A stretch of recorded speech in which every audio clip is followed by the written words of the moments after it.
இப்போது 27 வந்து add 2 strings, ஆனால் இதுவே சிஎல் பண்ண போகிறோம், அவ்வளோதான். அப்போ 2 ஸ்ட்ரிங் ஆட் பண்ணோன்னா 2 டெக்ஸ்ட் ஃபீல்டு வேணும், கரெக்டாக? ஒன்றுக்கு இதை வச்சுட்டு இன்னொன்று ஐபி வச்சிடலாமா? என்ன பண்ணுறேன்னு புரியுது தானே? இப்போது நம்ம இது பண்ணோன்னே ஆட் 2 ஸ்ட்ரிங்ஸ்னால் ஒன்றில் வந்து என்டாட் வேல்யூ ஆட் ஆகும், இன்னொன்றில் வந்து ஐபி ஆட் ஆகும், அவ்வளோதானே? இன்னொன்றில் ஐபி ஆட் ஆகிடணும். ஸோ முடிஞ்சிருச்சு. இப்போ என்ன பண்ணியிருக்கேன்னு புரிஞ்சுதா? எல்லாத்துக்கும் புரிஞ்சுது தானே? புரியலிங்கிறவங்க கை தூக்குங்க. எல்லாத்துக்கும் புரிஞ்சிருச்சா? குட், புரிஞ்சிருக்கணும்.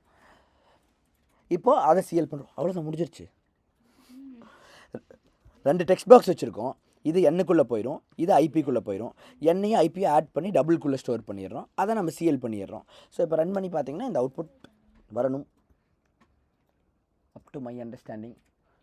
இதில் வந்து நம்ம என்ன டைப் பண்ணலாம்? போடா, என்ன எதாவது சொல்லுங்கள். ஓரியோன்னு போடுவோம், போடா ஓரியோ அப்படின்னு போட்டோம்னா, இதை கொடுத்துட்டு இங்கே கிளிக் பண்ணோம்னா போடா ஓரியோன்னு வந்துருச்சா சேர்ந்து? லைன் நம்பர் 72ல் போட்டிருக்கோமா? என்ன நடந்துச்சுன்னு புரிஞ்சதில்ல. போடாங்கிறது இங்கே வந்திருக்கும், ஓரியோங்கிறது இங்கே வந்திருக்கும்.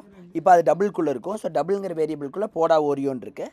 அந்த போடா ஓரியோங்கிறது இப்போ இங்கே வந்துடும், சிஎல் போடா ஓரியோன்ட்டு. இருங்க, வெயிட். இப்போது இதை மட்டும் கவனிங்க.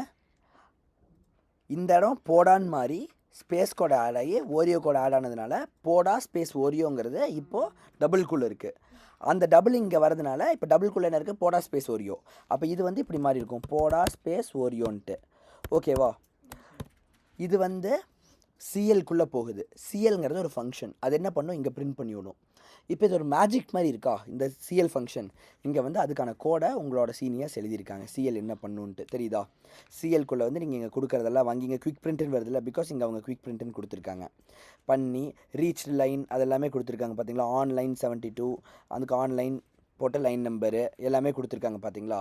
ஸோ பேசிக்காக இங்கே என்ன எழுதியிருக்காங்களோ அதை தான் அது பண்ணுது. புரிஞ்சுது எப்படி ஒர்க் ஆகுதுன்ட்டு? இதுக்கு பேர் ஃபங்க்ஷன் டெஃபினிஷன். இந்த சிஎல் அவங்க உருவாக்கியிருக்காங்கல்ல, இதுக்கு பேர் ஃபங்க்ஷன் டெஃபினிஷன். இங்கே நம்ம சிஎல்னு கால் பண்ணியிருக்கோம் பார்த்தீங்களா? இதுக்கு பேர் ஃபங்க்ஷன் காலிங். ஓகேவா? ஸோ அது கால் பண்ணுறப்ப நம்ம இங்கே என்ன கொடுக்குறோமோ அது அங்கே போய் அதுக்கேற்ற மாதிரி வேலை செஞ்சு வெளியில் வந்துக்கும். நல்லா இருக்கா இது? நீங்கள் இந்த மாதிரி நிறையா ஃபங்க்ஷன்ஸ் உருவாக்குனீங்கன்னா அதை விற்று நீங்கள் நிறையா சம்பாதிக்கலாம். ஓகே, ஆனால் இப்போ நீங்கள் ஃபங்க்ஷன்ஸ் உருவாக்குற நிலைமையில் இல்லை, இப்போ தான் அந்த ஃபங்க்ஷன்ஸ் யூஸ் பண்ணுற நிலைமையில் இருக்கிறீங்க. ஸோ இதை நல்லா யூஸ் பண்ண கற்றுக்கோங்க. அப்புறம் கொஞ்சம் கொஞ்சமாக சின்ன சின்ன ஃபங்க்ஷன்ஸில் ஆரம்பித்து பெருசாக உருவாக்க ஆரம்பிக்கலாம். ஓகே.